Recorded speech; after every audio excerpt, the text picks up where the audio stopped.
Hey everyone, my name is Candice Dyer and I am with COCW's CannaCorner. We are broadcasted live from Coffee Party Radio USA and the Human Solution International's Cannabis Open Carry Walks and several other pages as well. We are sponsored to you by I Take Liberty with My Coffee, the Human Solution International, Coffee Party Radio USA, and Cannabis Open Carry Walks. I'm trying to get in here.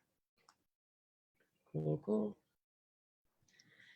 So we've got an awesome show today, but before we go ahead and start, I'm gonna do some announcements real quick. We've got an awesome weekend coming up. The Seeds for Change Homeless educational event is coming up on the 7th.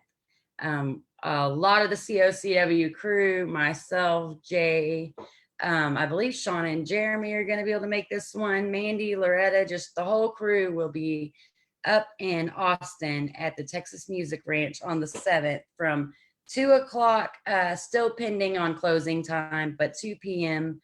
And if you go to the Cannabis Open Carry Walks page and go to events, you can find the event there, as well as there is a Seeds for Change Eventbrite set up for tickets for the upcoming, not this event's free, but the upcoming event on the Crave 420 event. That one will be 18th and the 19th of April. So it's not quite 420, but it's the weekend of, and that's going to be a huge event, y'all. Y'all don't want to miss that. If you know anything about the Texas Music Ranch, it's a whole lot of acres with like 3 stages, and it's going to be an overnight camping event. It's going to be a lot of fun. So if you get a chance to, and you're in the Austin area this weekend, come see us on the 7th from 2 to around 9ish. And also the Voodoo Graw will be coming up March 13th and 14th. Again, y'all, this is a sleepover event. The Voodoo Graw, the 420 event, and the Walk for Change rally. That one is going to be June 10th and 11th. All these are at the Texas Music Ranch. We wanted to give Texas Music Ranch and Corey and his crew a big shout out for sponsoring with us so that we could make the Walk for Change as they come through, those the people who are going to be walking's lives much easier and happier. I'm not going to be able to follow y'all's comments today. Something's going on my phone and I'm not able to see y'all. So I'm going to go ahead and put that aside. If y'all want to know more information on the Seeds for Change event, like I said, you can find more about it on Cannabis Open Carry Walks, and hopefully Mandy or somebody will stick all the links to all the events in the comments below as well. Okay, so we've got those few events, and make sure I ain't got nothing else. Oh yeah. The Walk for Change, y'all. I was just talking about the rally coming through on the 10th and 11th. When they come through, we're going to try to make sure we've got them a place to sleep, get some new shoes on their feet, feed them, and they will be coming around starting in June 20th, 2020, and it'll be ending in Washington, D.C. at the White House in October-ish. So if y'all want to know more about the Walk for Change, go to the walk4change.us and you can find out more on that walk as well. Cool deal, y'all. So today we have Marlies Finch Ledbetter. She's a musician, activist, educator. And we have got a pretty good show with her coming up. I'm going to go ahead and get her on here. There she is. Hi. Hey, Marlies, how you doing? Good. How are you? Doing great. I know that you had a big weekend this weekend. Do you want to just tell everybody about the barbecue and how it went? Oh, yeah. So I'm a professional singer, and I was jumping in with a country band called Willow Creek Junction. And we did the cook-off Thursday, Friday, and Saturday. So I'm completely exhausted. Oh, wow. But it was so much fun. I haven't sang country music in a really long time. And, being in Texas, when in Rome, when in Texas, sing country. So Right. it was really fun. And the guys are really talented. And I hope to be doing some more gigs with them soon. Wow, that's awesome. I'm so glad you had a good weekend. I'm glad that everything went well. You just mentioned that you're an artist. Do you want to tell people more about what it is, what kind of music you do sing, and where they might be able to find some of your stuff? Sure. I have actually taken a break for quite a while. I had a lot of physical issues, which is kind of where I got into cannabis in the first place. I will probably be singing in local areas around North Houston, Montgomery, Magnolia areas. I sing all kinds of styles. I'm classically trained, but I do country, R&B, rock, pop. All sorts of styles. And I don't have anything online, I don't think recently. I'm on iTunes somewhere, but it's much older. So hopefully we'll have some new recordings coming up in the next year. Awesome. I'd love to get with you after the show about this. I mean, I know you do. You're in the Houston area, right? Yes, North We Houston. have a lot of events, especially the one coming up for the Walk for Change Yeah. in Texas. So I would love to get with you on that. We're going to be doing it at the Texas Music Ranch. Maybe Oh we my can gosh, yeah. That would be amazing. get y'all out there and for a great cause. But the reason I got you here today, I told you a little bit about what this show is about. I wanted people to know, get to know the faces of cannabis, to break the stigma, so people could learn that the people who use cannabis for medicine or recreationally, whatever they choose, they're people. Yep. They've got issues, they got jobs, they're just like everybody, doctors, lawyers, they're just not that stoner sitting on the couch doing nothing, which is the stigma we're trying to break. Yes. But I wanted to ask you, what is it that got you started? I know you got a hell of a story in cannabis activism, first of all. I think really it came back to high school. I did a paper on the prohibition and realized what a load of crap it was. That we were really lied to about what it was about, how it was actually not about marijuana. Initially, it was about the hemp plant. And it fascinated me and really drove my curiosity through my early 20s. And legalization had just started in California. And I had so many friends going to college in California. And so that really piqued my interest to learn more about cannabis, why it had not been utilized for medical purposes for so long, and where that stigma was really coming from. Because it didn't make sense to me for something that is so low in a possibility of addiction. It has no lethal effects. It is, it is a plant that really is for everyone. And I think that there's a huge misnomer around what it's used for, how it's used, who it's used by. And I really felt that standing up as a public figure for the cannabis plant, both hemp and marijuana, was really important because, like you said, breaking that stigma of what cannabis really looks like. I think that people don't think, well, I didn't ever think that Marlies was a cannabis advocate. Like, she doesn't look like someone who advocates for cannabis. And I thought that's just so silly because it looks like all of us.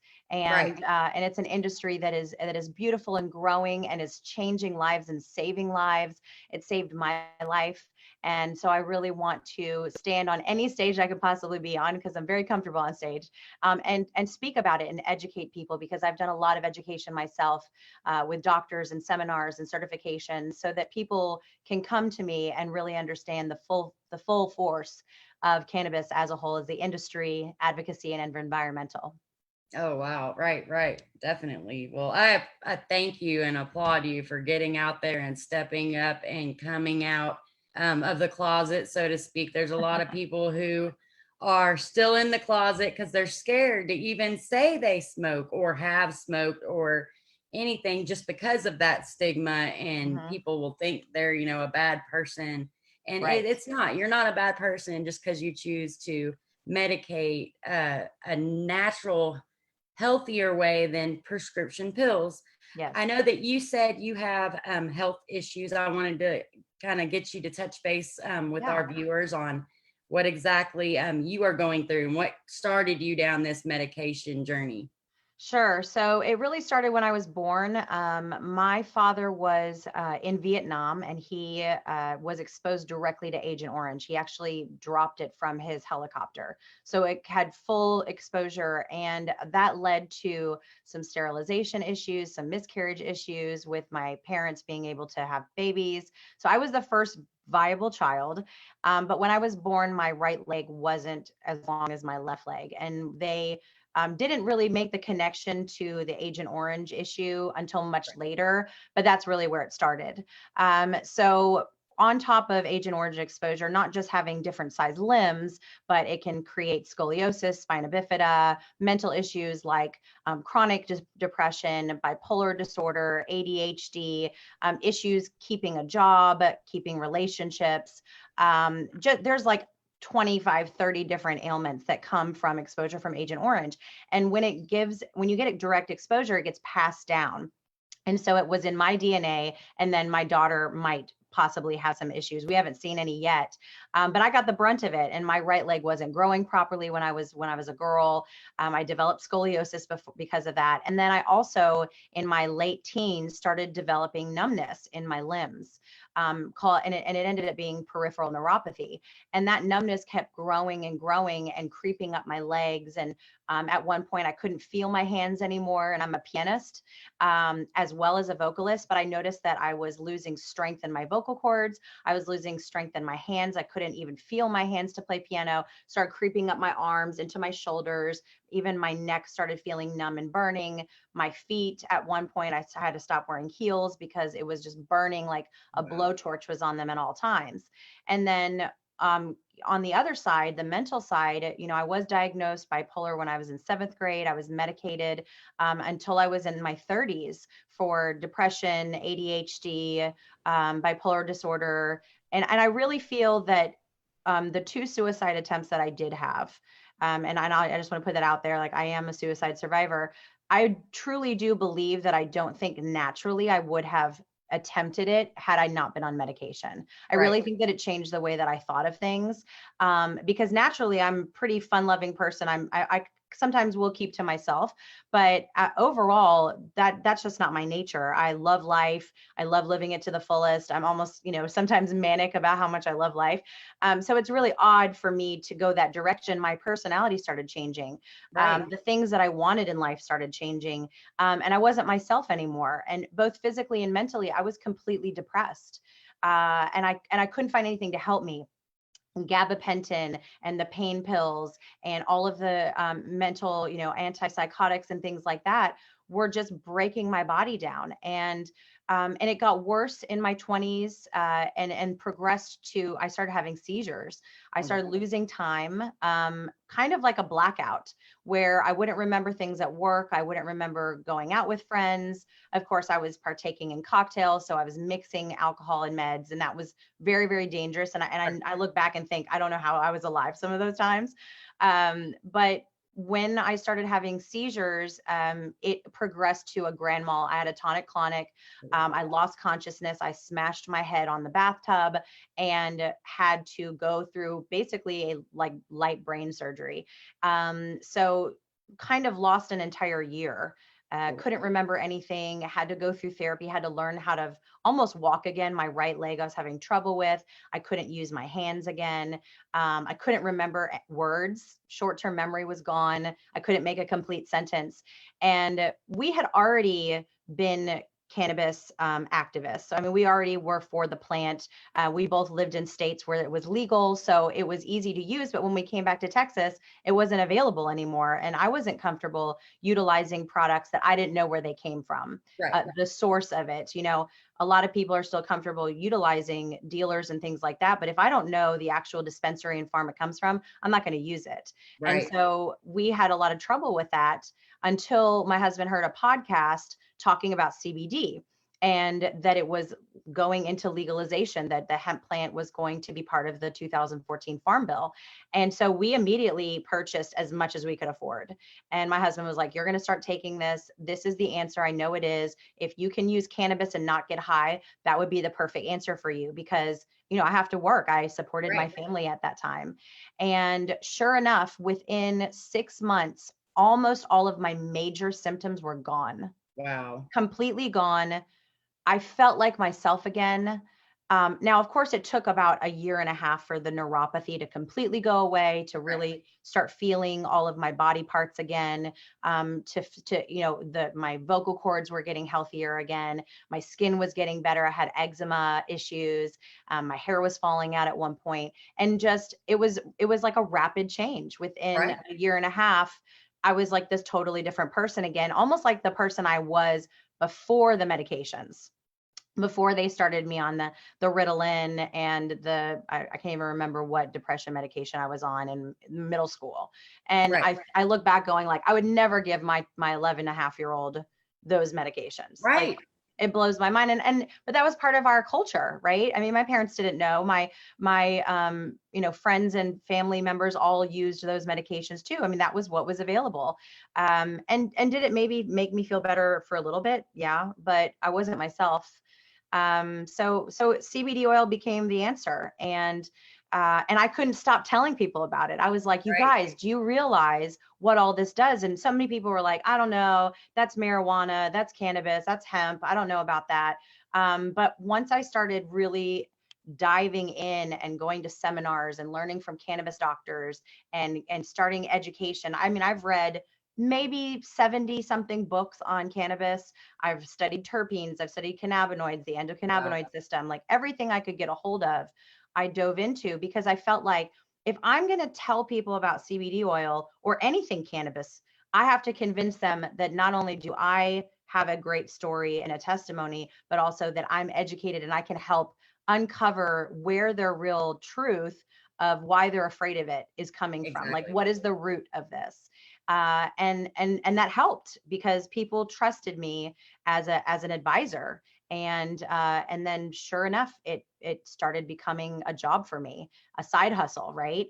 Right. And that side hustle became bigger and bigger. I was leading national teams, and here I am, you know, running my own educational consultancy firm.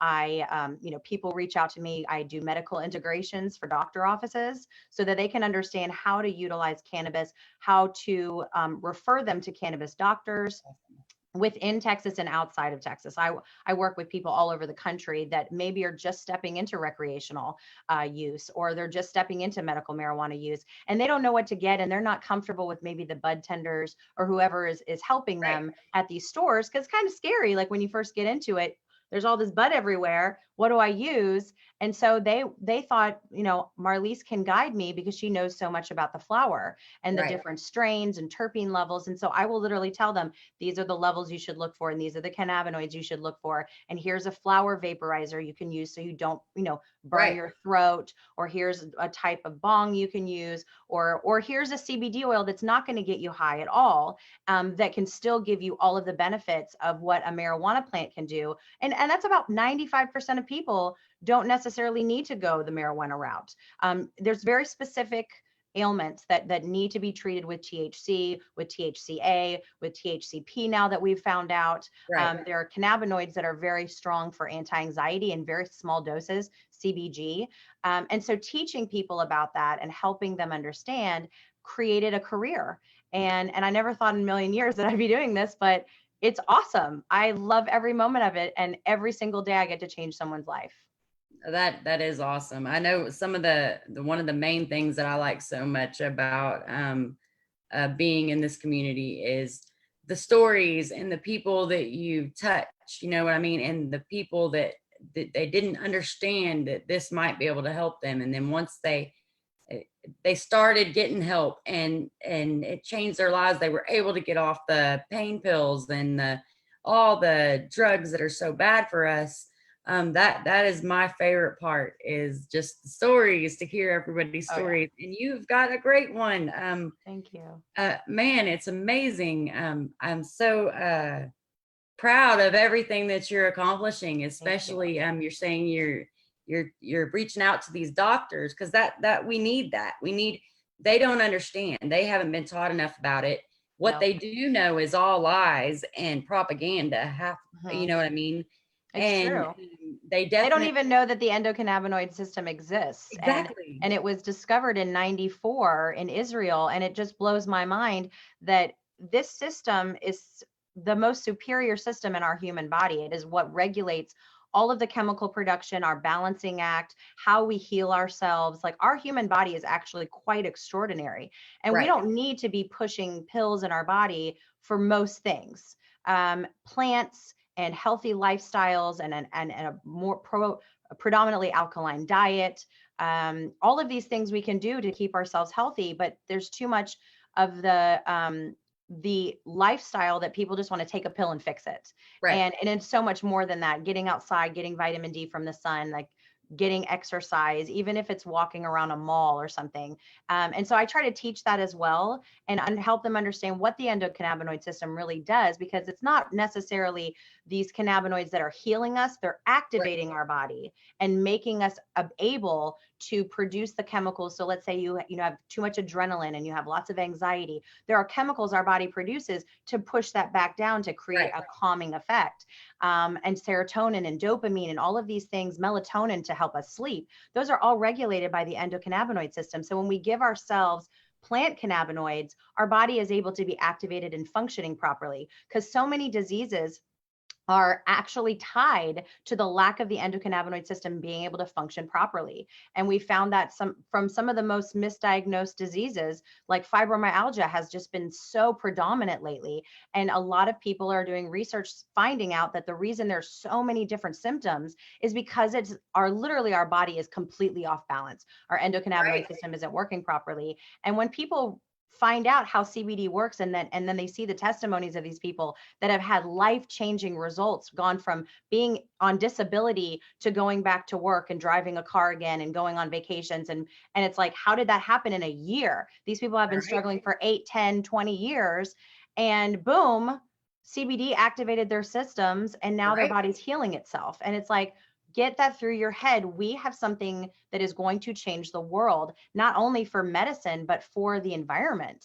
I mean, Definitely. that is another thing that I'm very, very passionate about, is how hemp is going to change the face of not only America, but Texas especially, because of our abilities to not only do great agricultural work. We're a farming state, but we are very strong in engineering and industrial manufacturing. I mean, I could see Texas being a front runner over California and Tennessee and all of these other states to produce hemp in the way that it should properly be used for textiles and building products and biofuels and car parts and plastics. I mean, it could be the answer to our single-use plastic problem. Make water bottles out of hemp, make plastic straws out of hemp, make our grocery bags out of hemp, and that'll reduce our pollution rates astronomically, because it's compostable. It composts in 90 days. I mean, that just, like, how do people not know this? I want to scream it from the rooftops, It's crazy. Yeah, we were talking yesterday about how it would be amazing where our environment would be now if hemp never would have been taken out of the picture in the first place. Yes. You've got all these big corporate people, as far as paper, wood, plastic, gas, oil, all these concrete, man, they're just, they were all attacking hemp because they knew that they had a chance to be the powerhouse as long as they could get rid of that. And it's so crazy because, I mean, they all could have just stepped on board with the hemp thing. You know what I mean? Yeah. But then we wouldn't have seen some of these other companies like Monsanto that creates pesticides and chemicals for a lot of different reasons.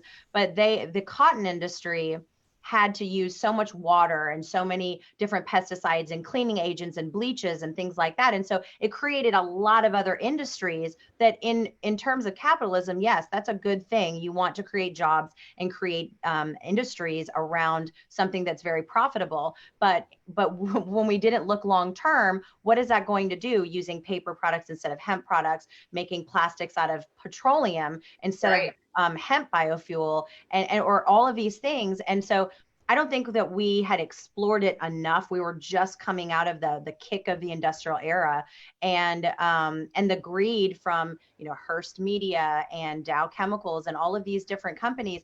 Now, of course, I'm not saying anything bad about them now, because we have different people in place of these companies. But that's really what it was about. It was the hemp industry could squash all of these other industries that were coming up, and the best way to do it was to prohibit it. And then on the other side of it, you know, marijuana was really more of a racially driven Yep. prohibition versus it being, you know, you're going to die. Because I mean, I think we've all seen Reefer Madness and Oh laughed yeah. our butts off, because it's, number one, the most ridiculous movie I've ever seen. Number two, it's horribly done.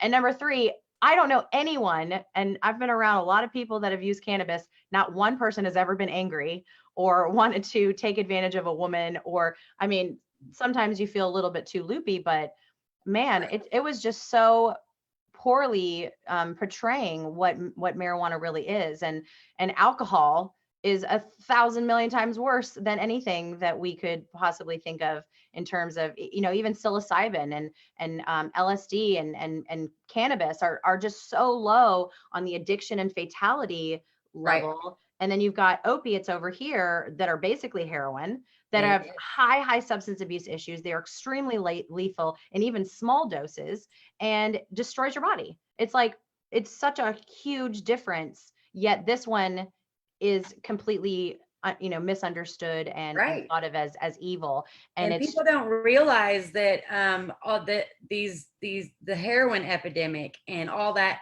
came from big pharma. They pushed all these pills on people, these pain pills, and then took them all away because they decided, oh, they're addicting now. And all these people went to go look for a cheaper way to find them that was easier, and that the they went to alternate heroin. Yeah. heroin. And it's just crazy. They try to keep it so hush hush, and we love to blame the addict, but I mean, come on. Yeah. This person trusted their doctors, went in, you know, they had a legit issue with pain. They were prescribed pills. They got addicted. That could happen to Yeah. anybody, anyone in your family.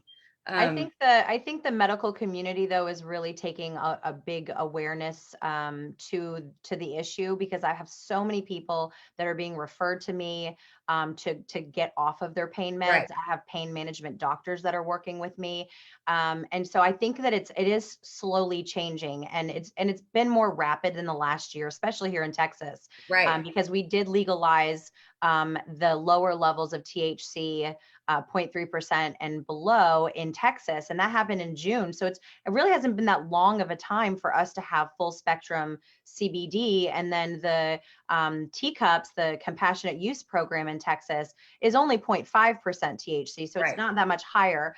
But it is giving people that have, you know, epilepsy, Parkinson's, dementia, Yes, Alzheimer's, terminal cancer. I'd like to see that expanded to all cancers. I'd like it to yeah, see it expanded to people that have chronic pain disorders, right. like PCOS and things like, Yes, and yes, yes. fibromyalgia and I things was like gonna that. say that.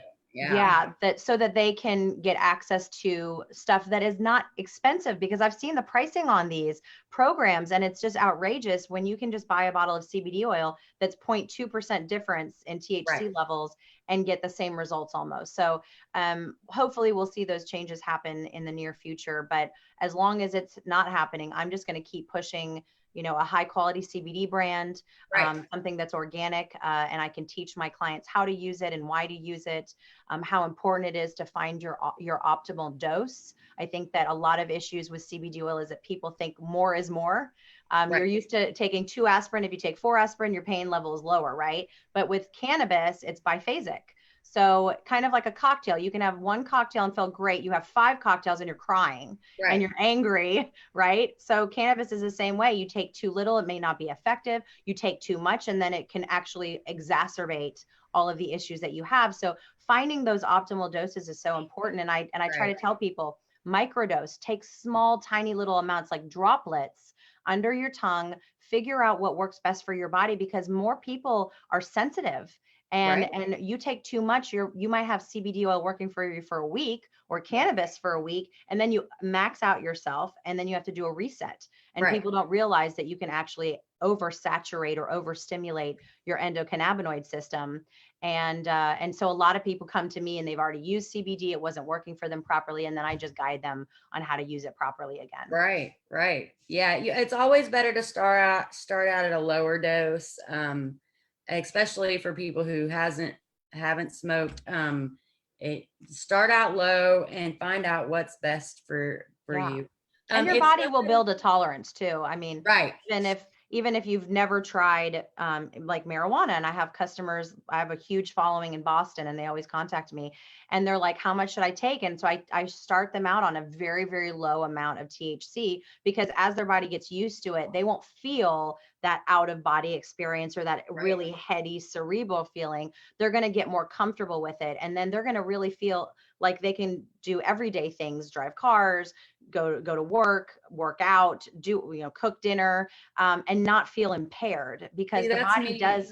People are like, well, how do you smoke, so much and still function? It's like, because my tolerance right now, it's not like I'm stoned all the time. Like, people wouldn't even know that I've smoked. My family didn't even know for the longest time. They were like, what, you smoked and you come over? And they didn't even realize that anything was going on with me. And it's because it just made me mellow, where my anxiety wasn't going crazy, and my there shouldn't be a stigma from, oh man, like 30 a month to like maybe 2 a month. And then I don't know if people realize, but after you have a panic attack, it takes you about 2 or 3 days before your body mellows back out. My son would come and touch me and say, Mom, and I'd jump, just because of my nerves were so. But cannabis helped me get back in that mellow a couple days, a day sooner than what it would be. So, and I love telling people that, because some people are afraid of the smoking aspect of it. And so I teach people about cooking with cannabis, or using tinctures or edibles, or even finding a vaporizer. People don't maybe want to smoke a hemp flower cigarette or whatever, but you can get, those vaporizers that just heat it and you're just inhaling the vapor. Nothing, it's basically just smokeless. And that's been a lot better for a lot of our older users that are in their 60s and 70s, that they're just entering into using cannabis, and they're finding incredible results, but it's not necessarily hurting their lungs. But of course, conversely, there's that stigma also that smoking cannabis will give you lung cancer, when that's absolutely not true. And so, we just have to continue to educate and show people that this is a viable plant for pain relief and mental management and all sorts of things, and to possibly heal us from disease. I mean, we still are on the very cutting edge of getting to the research that needs to happen to learn what strains are good for what diseases, and how does the body respond, and what doses are working for certain types of people. Because it's not about body weight or age, really. It's about the sensitivity and overall health of your systems. And there's no way to know that. So it's very much experimental, but I think that, doing things like this and speaking openly about using cannabis, both hemp and marijuana, is so very important, because changing the face of it is what I like to say. Yeah, breaking that stigma. And people, we're just normal everyday people, and we're not criminals just because we choose to use a plant instead of a pill. And, but I wanted to ask you, what is it do you see that activists we're needing to do more of to get Texas to the next step and to legalize? I think there needs to be a lot more advocacy with sitting down with our legislature. I think that these protests are important for the community to understand, but we need to convince the people that are actually making the laws. And I was hanging out at this big gala. I do a lot of volunteer work. I'm a philanthropist. And so I do rub elbows with some of the elite of Houston. And I make sure that I openly talk about it, because people are like, oh, we didn't expect that from her. And so I tried to, talk to political people about what is really happening in Texas and what this could do for our economy. Not so much for helping people's health, but like how this could be a viable crop for changing our domestic product in Texas. I mean, this could be a huge industry creating tens of thousands, if not hundreds of thousands of jobs. And so it was kind of funny. One of the guys was like, "Oh, here's Marlies. Let me introduce you. She's the local drug dealer." And I was like, funny, but also not true, because I only work within the legal aspects of Texas. Because Texas, we do not have access to even medical marijuana, really. It's just, we have the Compassionate Use Act. But I do work with people in recreational states. And so I tell them about the customers that have come to me from other states and have asked and tried to use these products. And they're in shock. They're like, well, I talked to my cousin or I talked to a friend and they're using cannabis now. And I have tons of people that go on trips to Colorado and New Mexico and all of these places just to use cannabis. And it's really becoming a lot more, I would say, maybe posh in the elite community. But I think that it's dripping down and it's starting to envelop into the political aspect of it as well. I think that they're becoming more aware that this is not just a stoner plant, that this isn't everyone needs this, and that it is a true viable crop for our economy. I mean, Texas is a capitalist state, and if they can see the opportunities, then we need to be able to show them where the money can be made, what kind of taxes and revenue can come from this plant, and what type of regulations need to go in it. Because if anybody can do it, Texas can do it. I mean, we've got, like I said before, all of the abilities to make this well regulated, well, taxed, and get revenue from it, so that we can maybe build our bridges and roadways better, or bring it back to the schools and give kids the education that they so deserve. I think that they're maybe not seeing that initially, and that's what I hope that we can do, is have private conversations, have sit downs in a boardroom. Those types of conversations is what's going to probably work best, and finding those connections to really make that happen versus just screaming on the street. I think that there's a time and a place for that, but I think that it is more appropriate to do it in a business setting. And that's what I hope to be invited for. I've sent letters to all of our legislature, all of our political advocates and advocates in the area, to say I'd like to come and speak to you guys about cannabis. I think that hearing it from someone like me might be a different approach than from somebody else. Right. Yeah, definitely. There's people, and that's what people need to understand, is this: people might be able to hear the way you say it better, but then Jane over here may reach these set of people, and it's going to take all of us talking to the people that we reach to get this done, and joining together and getting it done. And man, I'm so excited about this Walk for Change just because of that reason. It's joining all cannabis, and not just cannabis, but all human rights activists together to try and make a change and a difference. And it's just going to be amazing. I can't wait. Well, this plant was made for us, clearly by our creator. And they used to call it the God plant. And we've had 10,000 years of use as a human species. It was probably one of the first things that we utilized as a civilization when we became civilized as human beings. And then it goes back 5,000 years as documented medicine. So it's more frustrating to me when people don't realize how much history we have with cannabis, and that we were really using it until about the 1950s. Even though the Tax Act went in 1937, we were still using cannabis across the country as a medicine for a very long time. We're using hemp for almost everything especially in America. It was required to have hemp grown on your farm to be a farmer in America and across the world. And it made it better for the next thing you plant, the next crop. Yes. And so it's one of those things that there's so much rich history and so much even spiritual history, even the Christian belief. There's mention of cannabis throughout the Bible. And I think people are like shocked when they hear that. In the oil that Jesus anointed people. The anointing oil. Yeah, it was used. Cannabism is the translated term for cannabis tops or flowering tops of cannabis. And we don't know if it was marijuana or hemp strains. Right. The strains have definitely changed over the years. And that's because of the prohibition, because we prohibited us being able to have cannabis openly. People were growing higher and higher amounts of THC Right. when really the strains were no more than 20%, if that. Right.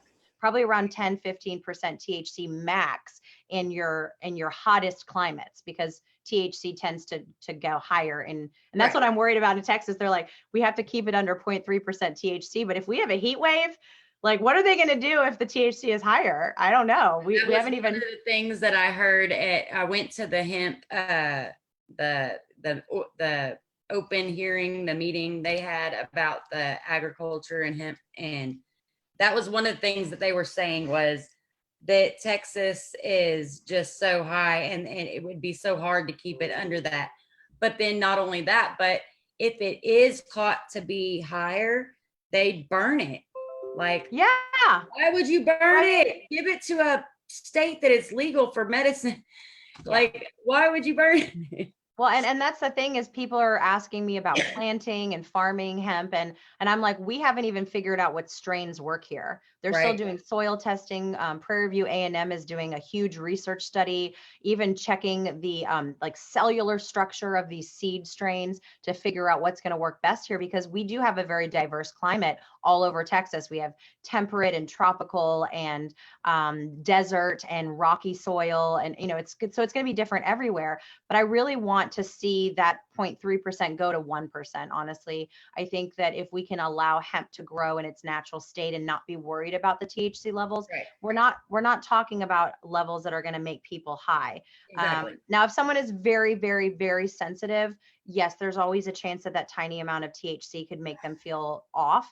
But at the same time, we have isolated CBD that people can use. So it's, if people know that they're like allergic or sensitive to THC, then they can just choose not to use a product with THC. So there's so many options. I think that it's about education. It's about doing things like this, getting out in the community and creating a family environment, making sure that cannabis is not just for adults, but for all people. All animals, everyone that has a spine has an endocannabinoid system, and we need to be teaching people about that, because as soon as people figure it out, they're like, it's like an aha moment, and they go down into the deep end of research. But it's fun to see, because every single day I see someone come over to my side of the aisle. You know what I mean? Every single day. Awesome. That's awesome. If somebody was watching this show and they were like, hey, I'd like to contact you and find out how to start this cannabis process as far as medicating and stuff, how would they get a hold of you? So they can call, our phone number is 833-YOU-GOT-CBD. So UGOT-CBD, 833-YOU-GOT-CBD, or they can visit our website. We have a chat bot that will answer their questions. Or if our team isn't available, we answer the questions all day. And that is Indie Hemp Co, INDIEHEMPCO.com. And that is our educational consultancy firm, Indie Hemp Company. And then if they would like to purchase products, we do have a partnership with a company out of North Carolina that is USDA certified called Green Compass. I'm one of their leaders for their company. I educate their advocates all over the country. And I really love that the setup of being able to reach out to more people and create more advocates selling CBD, because that is really that's been the gateway to get people to be more open about cannabis as a whole. And so they can shop online with us, or they can schedule an appointment, and we'd be happy to guide them through their journey. Awesome. Well, definitely look her up. As well, I know we were talking about some events, upcoming events and stuff that y'all are fixing to do. Can you tell our audience a little bit about that? We did the Texas Hemp Convention in Dallas. I am part of the a partnership with the Texas Hemp Harvesters Association. So they can go to txhha.org, txhha.org, and learn about what is changing in Texas in terms of hemp laws and farming and agriculture and all of the things that are happening. All of the events will be posted there. We will be having a consortium late spring, early summer. And that will be a lot for the business people of Texas, learning about how to get started, and then as well as fundraising for revenue, because to be able to regulate this plant in Texas and to get us moving faster forward, we have to have money and to be able to create these programs. And so Texas Hemp Harvesters Association is helping raise funds to create the regulatory programs, so that we can make sure that the farmers are protected and that they're following the protocol and that they're getting quality seeds, that everything is being geo-fenced so we know where all of it is, and making sure that this really skyrockets quickly, because that entry point will help marijuana make its face known.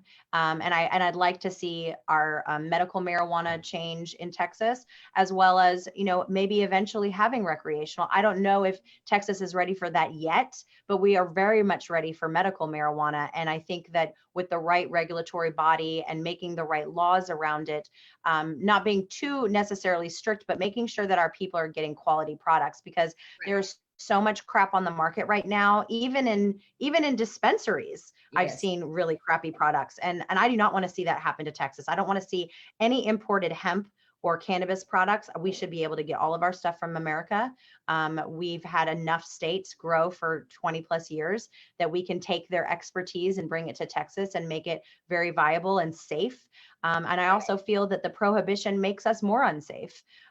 When you don't allow the sale of hemp flower, it creates black market opportunities, and black market is very dangerous. And we're already seeing that with CBD products popping up everywhere. There's stores everywhere, and I go and visit them just kind of to see what is going on.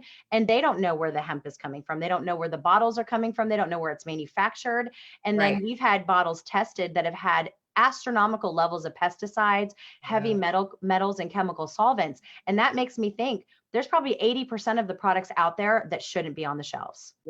And so I want to see that change. And I'm hoping that Texas regulation can help protect us and give us high quality products that we can use for our bodies. And then also, you know, increase the industrial side of hemp for jobs. I mean, it's going to be an incredible opportunity for Texas. Definitely. Well, thank you so much for coming on. And thank you. You are welcome on the show anytime you want. Anytime y'all got something going on and you want to tell the community about it, just look me up and we'll get you on so you can talk about it. I would love that. I would love to tell everybody about what's happening. And we've got a lot of plans coming up, and we're just kind of getting started because, I mean, this is the year for cannabis in Texas. Oh yeah. I'm so excited. You can feel it in the air. Like everything, people are starting to listen and pay attention, and you can feel it coming. Yes. Well, thank you. Thank you so much. And you have a wonderful night. Bye. Heck yeah, y'all. Marlies Ledbetter. Y'all go look her up. She's an awesome activist and educator. Find out what she's doing more. All that's she lets you know about how you can contact her and everything during the show. We'll try to go ahead and get maybe some links and stuff put down there for y'all. Thank y'all very much for joining us tonight. We will be back every Monday at 8:00, broadcasted live on Cannabis Open Carry Walks. I did want to go ahead and talk a little bit more about the event on the 7th. And list some of the people who are going to be performing. Low Fuzz, Free Weed, Nathaniel, he's going to be performing. Dorothy Brooks is going to be speaking. Mandy will be speaking. Loretta and Richard will be speaking. Jacory will be speaking. Y'all, it's going to be an amazing event. I know there's a couple other artists too. I am missing. But y'all go check out the event link on that, and y'all, it's just going to be an amazing weekend. Y'all come join us on the 7th. Also, wanted to let y'all know we got hats for our booth. So y'all come out, and we will have these out there this weekend. We'll get you a hat. We'll also have our shirts and our bracelets and all that good stuff. So cool deal, y'all. I'm going to go ahead and let y'all go. Y'all have a wonderful day. Peace.